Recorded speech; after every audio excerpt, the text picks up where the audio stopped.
Most of you are already familiar with Leslie Wise. Been around the gaps for a long time before me got here, so she's more veteran than I am. I know a lot of you have been to her for therapy, and she just has so much energy. The thing we were talking about what to talk about today, and to be able to think about the new year. Everyone talks about resolutions and what are goals for the year, but we're kind of to tweak it a little bit. Okay, how do you do that in the circumstance that you find yourself? Okay, well, what might be different, and how do you keep that attitude? So with that, I'm going to just turn it over and let Leslie take over things. Awesome. Thanks for being here. Hi guys. Thank you. Oh, so I'm going to try the whole hybrid thing. So good luck. I don't know why you hit that button. I'll hit this button. We'll work it out. Okay, I'm going to share my screen here. There we go. I'll start. So happy New Year, everybody. That's super awesome. So basically, that's kind of what started our talk today. Is we all know that we should be making resolutions, changing some things to live a better life. How in the heck we always get through January, but then everything kind of falls off if we make it to January, depending on who you are. So I've read a book recently by James Clear. It's called Atomic Habits, and that's in the section in a minute, but it's kind of about how to form good habits.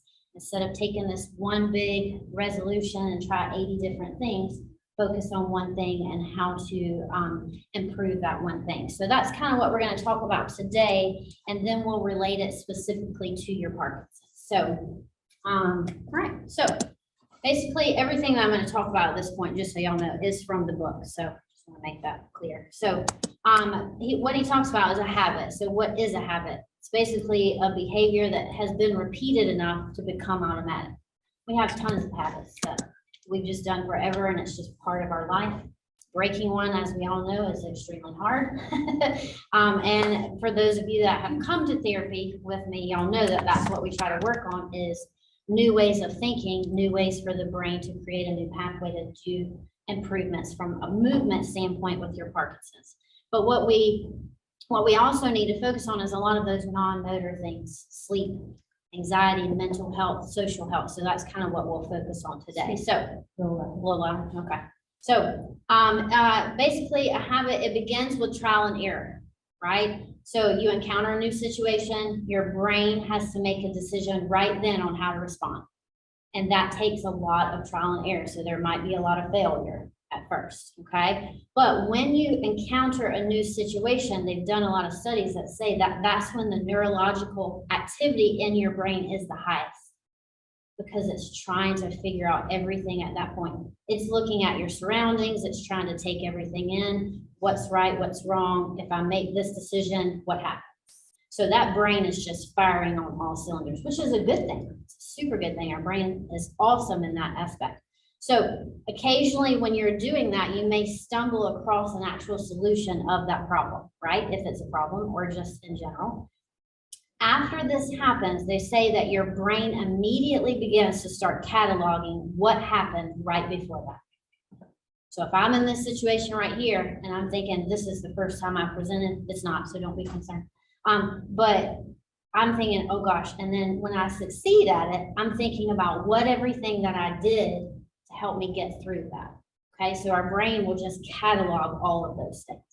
After that happens, that's basically a feedback loop of all behavior. You try something, you fail at it, you learn, and then you try something different, right? But with practice, those useless movements that we were doing all before that kind of start to fade away, and your brain starts to recognize some of those cues that are good. And the minute it sees that good cue, it already knows what to do.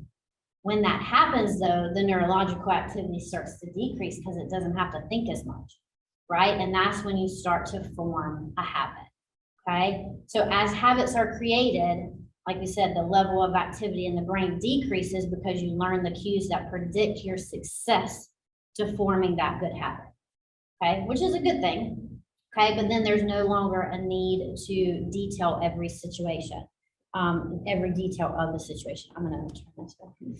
Okay, so basically what he talks about in the book is the building of a habit can be divided into 4 simple steps: a cue, a craving, a response, and a reward, okay? Let's face it, all behavior is driven by the desire to solve a problem, and especially for me, to get some kind of reward, okay? So an example that he came up with in the book was the cue is that you just wake up, okay? After you wake up, you have a craving. I need to wake up more. I need to, you're kind of groggy, so I need to kind of wake up. The response would be, I'm gonna go in the kitchen, give myself a cup of coffee. That's a very normal American response for most people, right? The reward is it satisfies your craving to feel alert, because once you start drinking it, you start waking up. So then what does the brain do? After a couple of times of doing that, or more than that, your brain starts to associate drinking coffee with waking up. So it cuts all that middle part out, and you just go straight to the coffee because you know, oh, I'm gonna feel awake, right? Okay, so he also basically says there's 4 laws, okay, of the behavior change to create that good habit, okay? First law, okay, with the cue part, is to make it obvious, okay? And I'll explain all this in a minute. The second law is to make it attractive, which we all need motivation of why do I want to do this? We got to make it look awesome, right? Okay, the third law, make it easy, which is part of the response part. And the fourth law is to make it satisfying. There's that reward part.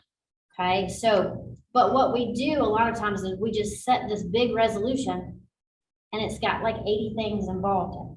I like the number 80. I don't know why I keep saying 80, but I do. So you have to kind of learn how to make one thing simple and kind of put these laws into effect. So I'll put that into effect when it comes to your Parkinson's in a minute. So first law is make it obvious. I mean, that's about as obvious as you can get. How do you do that though? So every habit, he says, is initiated by a cue. Okay, we are more likely to notice cues that do what? They stand out, right? We're not going to notice those small things that aren't very helpful. It's something big in your face and you go, oh, that was helpful. And then that starts the brain thinking about everything.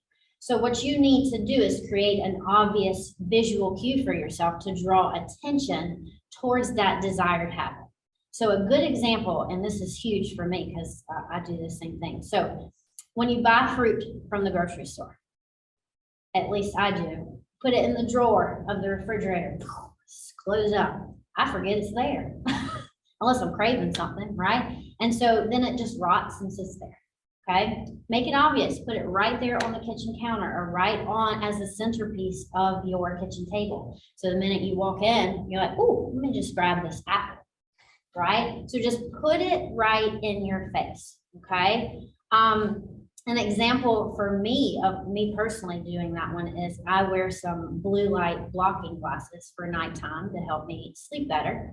I put them right on my bedside table. So when I go into my bedroom to put on my pajamas, they're staring right there at me. I put them on. You got to make it obvious. If they're in the drawer, I forget they're there sometimes. So that's a huge one, is just put it right in your face. Okay, if you want the habit to be a part of your life, okay, you need to make the cue a big part of the environment. Okay, so I've already talked about the blue. So, all right, so second law is make it attractive. Make yourself want to do it. We all need that part, let's be honest, right?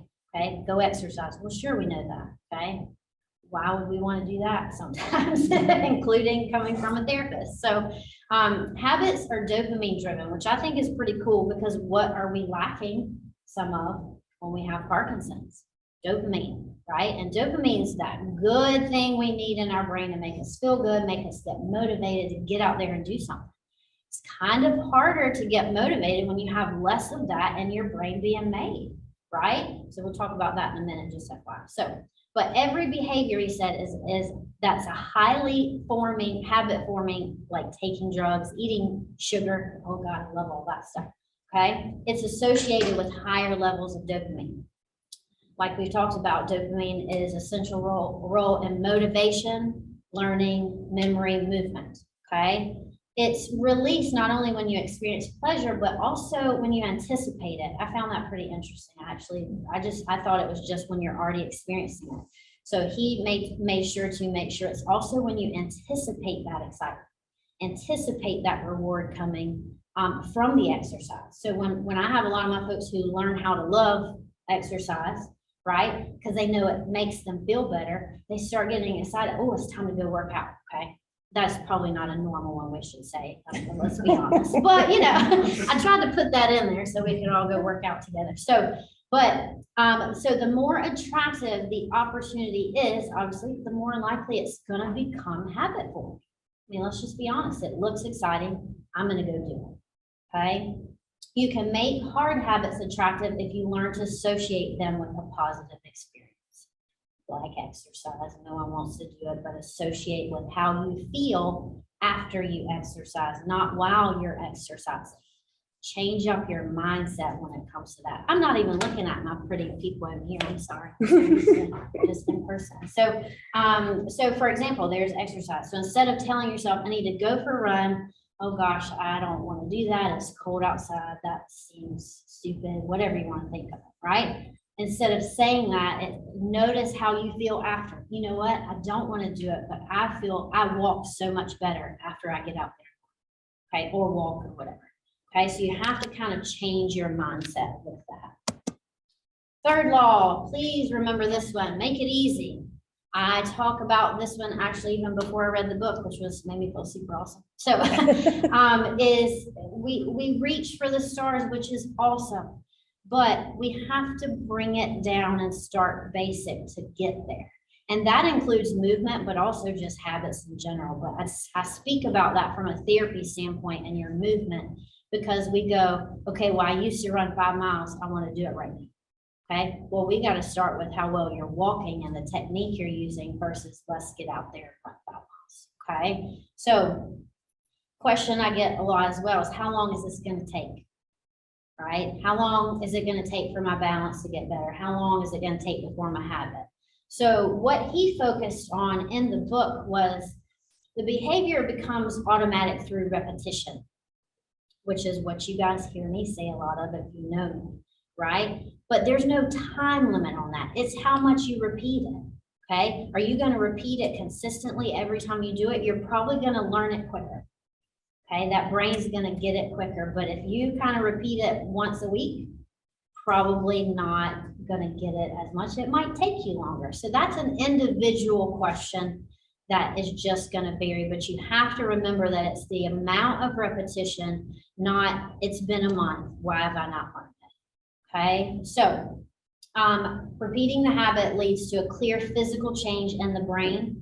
The more action is repeated, the cell-to-cell signaling improves and the neural connections tighten. So it's just repetition, okay? The most effective way of learning is practice, not planning. I do get a lot of folks in therapy too, they're planning. Okay, well, here's my plan, and here's what I'm going to do, and this is going to make me do it by 6 months. Okay, well, that's great. Let's start working at it, but we'll scale it back a little bit and start focusing on one thing at a time. So again, I think this book has helped me learn how to just scale back myself and make me be more successful in my own habits as well. So here's a good rule that he had in the book. It's the 2-minute rule, okay? So even though we know to start small on a habit, we still tend to overshoot. Let's be honest, that's just human nature, okay? So what he said was when you start a new habit, it should be scaled down to take less than 2 minutes. Start with 2 minutes. And I say that quite a lot with balance. People where I need to be able to do this. Okay, but have you practiced standing on one foot for 30 seconds and being able to do it repetitively? Let's say 5 times in a row without putting your foot down, and they go, well, no, but I'll just keep trying it. I'm like, no, like you need to be more consistent with it. So that can apply to your balance, to your movement, to anything you're starting. So an example he said was reading before bed. That's your new goal. Okay, I want to read, more books, so I'm going to read before bed to help me sleep. Great, I love that. But instead of starting with a whole book or a whole chapter, just start with 1 page, go to bed. Okay, so he says, just take your time, start with something simple and get used to doing that habit of picking up the book, reading a page and putting it down. When you get there, you will start reading a little longer and it will be a habit forming situation at that point. So I'm also going to throw in stretching before bed. I always make sure people know to do that. It's a very calming thing for our nervous system. If you have any kind of rigidity, it also helps just stretch you out and feel better for bed, just FYI. Okay, fourth law, make it satisfying. Human nature, we need a reward. Okay, we are more likely to repeat a behavior when the experience is satisfying. Okay, so the vital thing in getting the habit to stick is to feel successful, even if it's something tiny. So let's say when I started switching to just drinking water, I didn't just do that. I said, okay, I'm going to start one time a week. And every time I did it, I was like, I'm doing super awesome, right?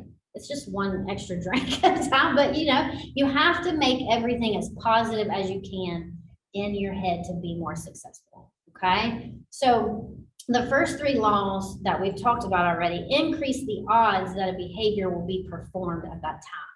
But this fourth law of making it satisfying increases the odds that the behavior will be repeated. I found that very important.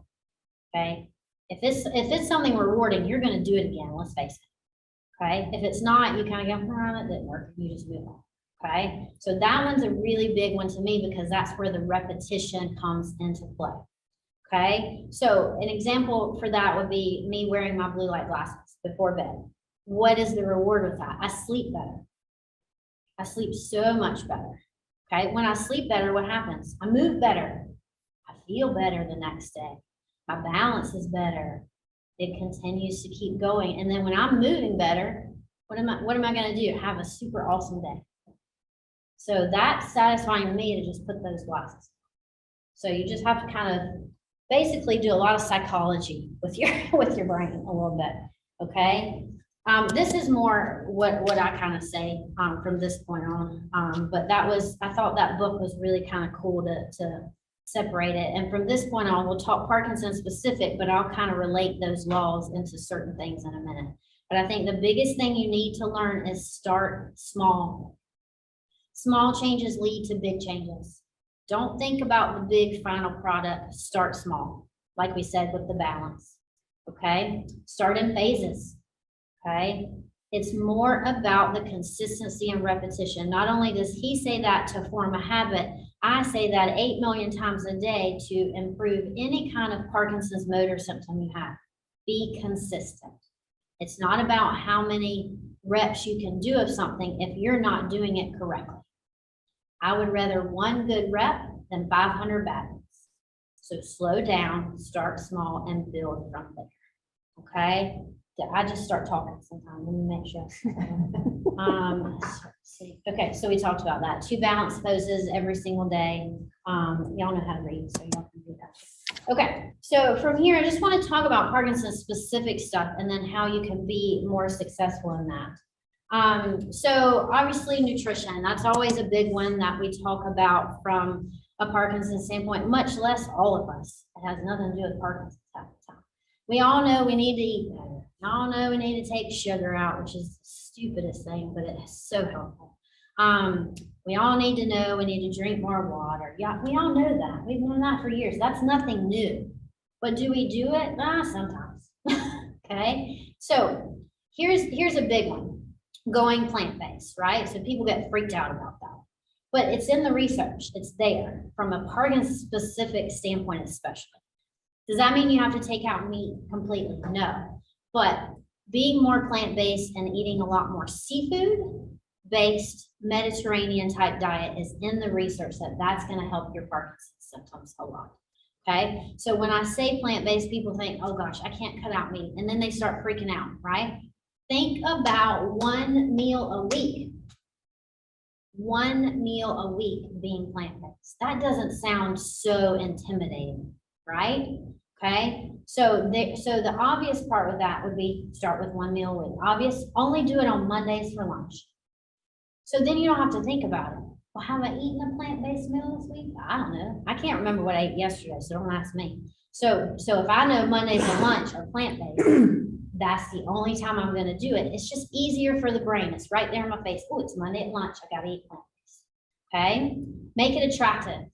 Okay, what makes a plate look exciting? To me, that's lots of colors or something that I really love to eat that might be more on the healthier side, of course, since we're going plant-based. But if I'm going plant-based, we use a lot of colors or my favorite vegetables or whatever. So I make it more exciting for me to eat that plant-based meal. Okay? Make it easy. Make it easy with minimal effort. Don't make this huge, big meal just because you're like, oh, I got to make it super exciting. Make it minimal effort, minimal prep. 5-10 minute prep, boom. So half the plant-based stuff, sometimes you don't even have to cook a lot, which is why I like to eat plant-based. So there's the easy part, the satisfying part. Okay, that could be anything. This was me just making an example. Okay, it took you less time to prepare a meal, so now you have extra time in the day to do whatever you want. You also might feel better after you eat that plant-based meal. You never know. Like I tell people, keep a food journal. Okay, if you eat that plant-based meal and you feel a little bit better after compared to eating a heavier meal, maybe that's a motivation to eat that plant-based meal a little bit more.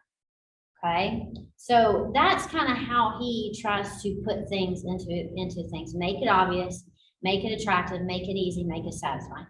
Anybody could say different rules to that. That was just one I came up with. So here are some other transitions that I wanted to talk about. I didn't really put it with the obvious, easy, etc. But no distractions while you're eating. No TV, no phone. Okay, because what are we doing? Oh, blah blah blah while we're chewing. And sometimes with Parkinson's, we have some swallowing difficulties or whatever might be the issue.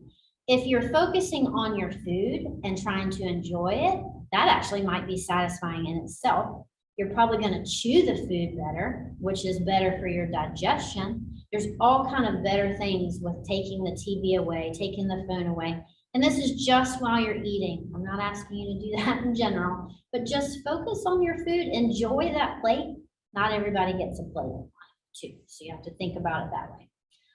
Maybe a simple switch might be, they talk about we should all eat a little more organic fruits and vegetables because they don't have the pesticides, etc., to help them grow. And those are toxins that we're putting in our body. So if that's something that you believe in, maybe try to start just buying more organic strawberries and blueberries every time you're at the grocery store. That's one better simple thing that you can do without having to change too much or think about it too much. This one's a good one that I try to live by. Try a new fruit or vegetable each week or each month. Try something new. See if you like it. You may not, that's fine. I'm super picky, so most of the time I don't like something new, but I try it anyway. It's just about trying to make it more exciting as well. So a few more. We talked about chewing your food thoroughly, okay? Because that's going to help with digestion. A lot of times, including myself, I've had to learn this. We don't chew our food enough, and then our stomach has to spend so much extra time digesting that food that we didn't chew up, right? And with Parkinson's, we have digestion issues. It slows down. You might get constipated more. So if you can help yourself by chewing your food a little bit more, I think that would be an easy fix, right? Okay, so try switching. If you're a big meat eater, but maybe try switching most of your meat to fish, seafood-based stuff. Okay, that's not, well, to me, because I don't eat meat, but that's not a huge switch, right?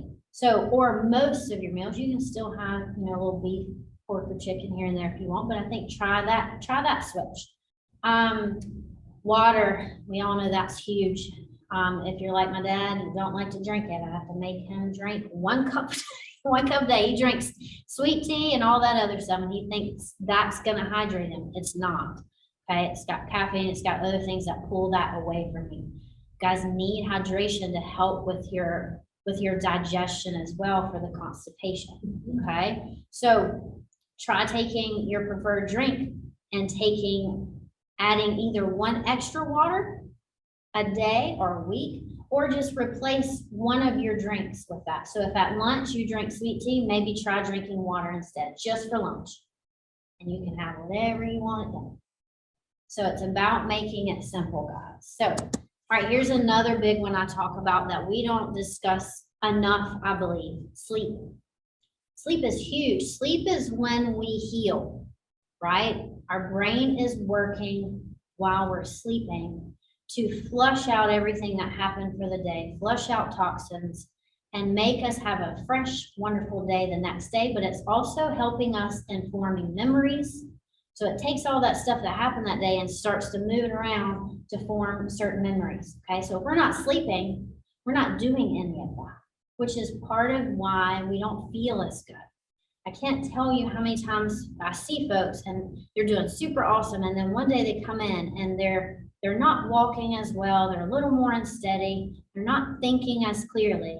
So I start asking questions, and one of them is, how did you sleep last night? And I can't tell you, most of the time it's not well, and that's a huge factor in it. So anyway, I start talking. So okay, buying a sound machine. There's a lot of noise going on at night sometimes, even just, hearing a bird fly by, or, like, who knows what kind of might happen. So I think getting a sound machine kind of takes some of that out of the room, and then you're not woken up by some sound. Okay, because the minute you wake up, you're not getting that good sleep. So I hear a lot of people go, I have no trouble with sleep. I fall asleep fine. Okay, that's great, but do you stay asleep? Because that's when we do our healing. You sleep in different stages. If you don't get to all those stages, you're not healing. Okay, you're not getting that optimal feeling of what your brain should be doing. Here's a huge one that no one likes, but we need to eliminate screen time, which means no TV, no phone, nothing that's got that blue lights stuff that they're finding now.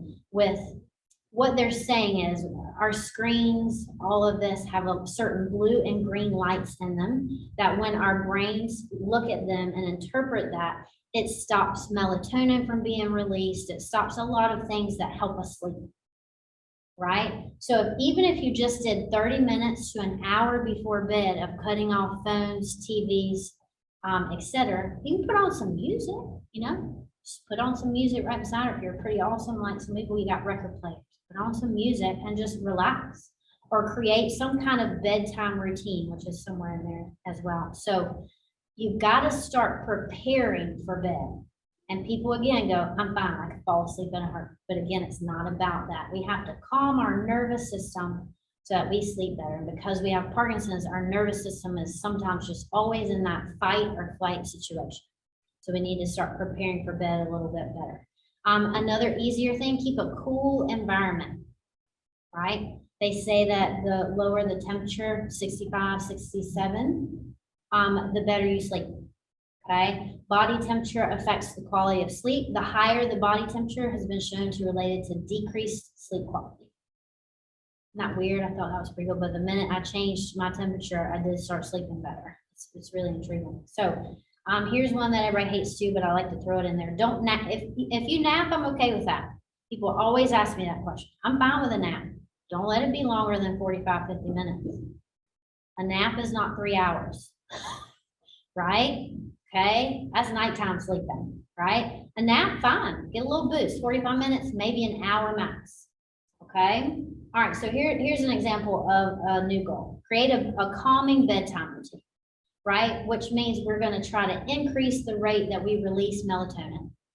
That can literally mean anything. People want it to be specific, and I just do a general one. And I'm like, no, that can mean whatever you want it to be. For me, it's showering, brushing my teeth, putting on my pajamas, I stretch, and then I put on a little meditation app, and then boom, gone to sleep, okay? Instead of move, oh, time to shut off the lights and go to bed.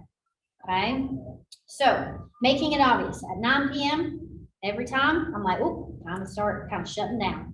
So I start doing my routine. So that's the obvious. For me, it's create a time. For you, it could be, okay, after dinner, you just start kind of slowing down a little bit. I don't know what it may mean for you. Attractive, okay? After I prepare for bed, I start to calm down anyway, and I start to feel more relaxed. Okay, that's my making it more attractive. Make it easy. I don't do anything difficult. I'm not in there doing yoga poses and standing on my head. Okay, I'm just laying down on the ground, doing a couple of breaths. I might raise my arms up, but I'm not doing anything crazy. Okay, and then make it satisfying. What's the biggest thing about that? You feel better if you sleep better. Simple. But we have to make an effort, guys. That's the sad part about it, but that's just our lives. That's including me. I have an autoimmune disease, so I have to work harder at things.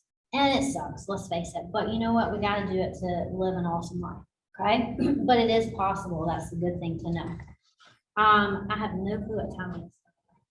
So if I'm over time. You're good. It's 11:36. Oh, great. Okay. So mental health, huge, huge. So because we don't have those neurotransmitters in our brain as well as others, I don't even know. I don't want to say normal people because no one normal. So, but my opinion. So, but when we don't have dopamine, when we don't have epinephrine and oxytocin and all those things that make us feel good and make us feel healthy and happy and laugh, we tend to not be as excited to get out there and do things. And it's harder to get motivated because of that. So it's not someone's lack of effort to go, I just don't want to do that. I think it's more about those lack of neurotransmitters from a Parkinson's standpoint. So some things that you can look at for that are meditation, mindfulness. So a lot of what I practice with my folks is being mindful of that moment and what's happening. Don't think about the 800 things you have to do later on today. How are you feeling right in that moment? Okay, after I stretch, I feel great after that stretch. And then let me just take a breather for a minute instead of being on the go all the time. There are some great free meditation apps, by the way, Headspace, Aura, Insight Timer, they're free and they're apps on your phone. Those are not written on there, so I'm sorry. You can just put them on and listen to different meditations. They do the meditation part for you. You just have to listen. So I think that's super helpful. I do mine right before bed. So when I'm ready to get in the bed, I get in the bed, I pull up the app I want to listen to, I put it on, I put the phone by the bedside, I turn the lights off, and I listen. And I will tell you, it never fails. After a few minutes, I wake up the next day and I'm like, oh, well, it finished, so that's good. So it's just a way to calm everything. So a good example of that 2-minute rule as well would be start with just 2 minutes. You don't have to listen to an hour one. Start with just getting used to getting into that routine of doing a 2-minute meditation or a 2-minute breathing exercise before bed. That's all you have to start with. Obviously, with mental health, we know, and it's been proven that exercise improves that. Why is that? It's because when you exercise, dopamine increases. All those things increase when you exercise. How can you not feel better, right? So, but to me, also exercise just overall improves everything. Balance, walking, your mood, okay? So when you don't feel motivated, which it's gonna happen, that's human nature again. When I'm having a rough day, I'm like, I don't want to do anything. I pick one exercise and I do it. Better than nothing, right? But then it seems like, well, that's just one exercise. That seems stupid. I did something, right? So you have to kind of look at it that way. As you do that more though, I have noticed that then I might pick 2 exercises one day instead of 1. So as I start building it, it helps me remember, okay, that one exercise, I feel better, let me do 1 more. Okay, it's just getting started half the time. And then massage is another huge one, or acupuncture. I tell my folks to go get massages quite a bit. I found this pretty cool. Massage can lower cortisol, which is our stress hormone, right? In just one 60-minute session. That's pretty awesome. If you ever just go in there, but here's what I tell my folks. You got to go in there and zone out.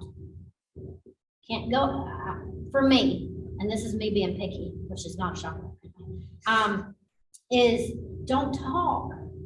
I have a lady that I send folks to, and they just go in there and chat. Oh yeah, and they're just chatting, and she's in there, and they're just like this.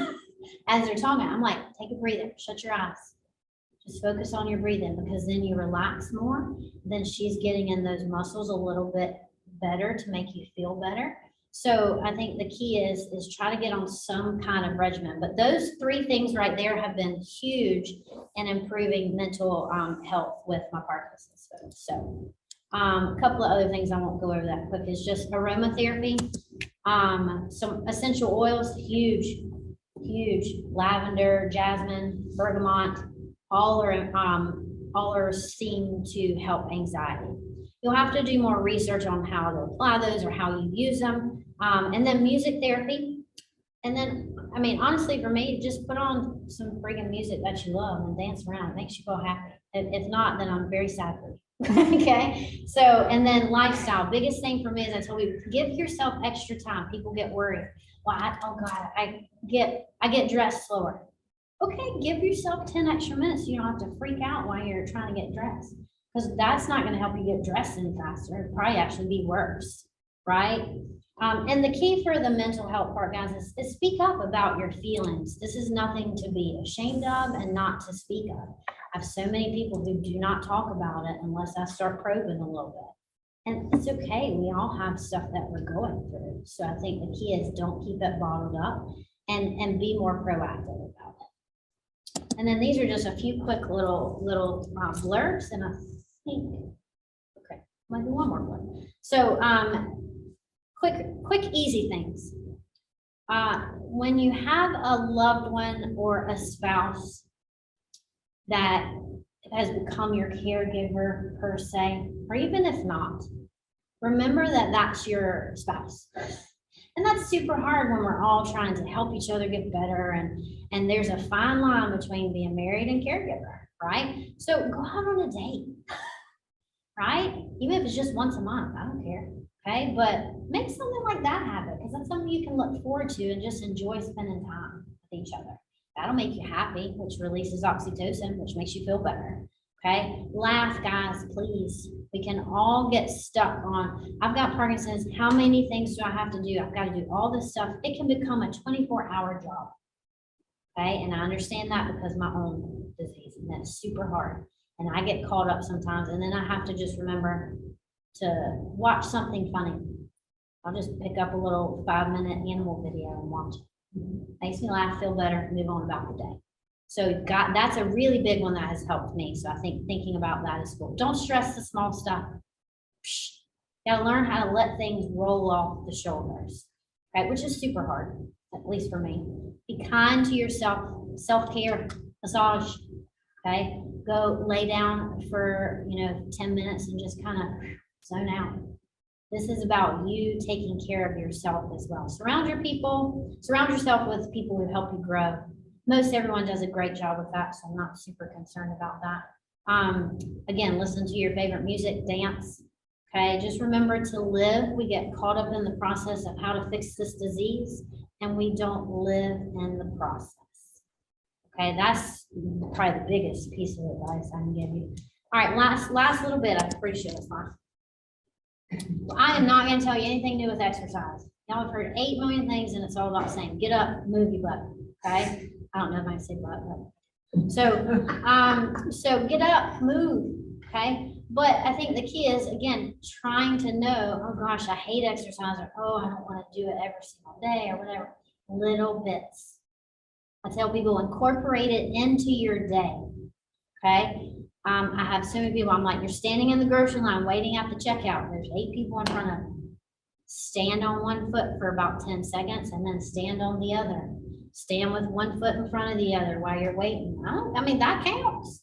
Okay. Incorporate little tiny blurbs throughout the day. Okay.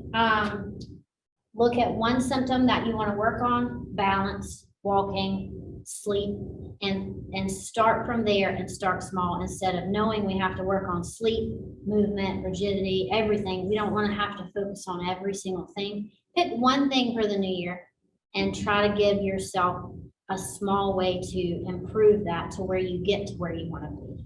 So I'm pretty sure. Yep, that is. Yeah, I got that.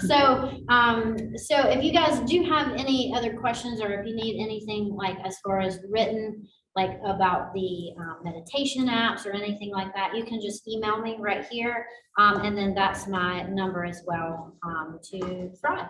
So thank you so much. I apologize to my online folks. I just keep looking out here because I'm not used to this right here. So well, we have a few minutes. So if you have questions online, you can unmute. If you have a question or a comment about any of that, or anybody who's here before we wrap up for the day, if there's any things people want to share.